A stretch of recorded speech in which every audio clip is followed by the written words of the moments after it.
Good news para sa magkapatid na John Riel at Jason Casimero. Ang promoter ni si Koki Kamida ipinagtanggol ang magkapatid sa issue ng game fixing. Narito ang buong kwento.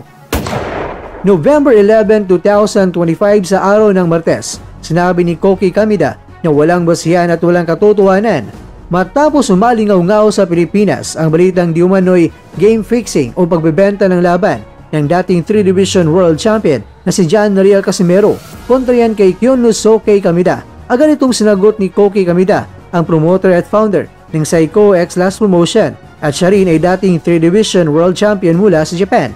Sa isang panayam, mariing itinanggi ni Koki Kamida ang aligasyong may sabuatan o daya sa laban na ginanap noong October 25 sa bansang Kyrgyzstan. At ayon sa kanya, walang katotohanan ang mga palatang laban kina Casimero. Walang basihan ang latang ito, anya habang tumatawa. Dagdag pa niya, noong ako pa ang aktibong boksingero, ganito rin ang mga sinasabi nila sa akin. Paano mo naman madadaya ang isang laban? Alam ko ang pakiramdam na mapagbintangan ng ganito, kahit alam mong nilabanan mo ng buong puso.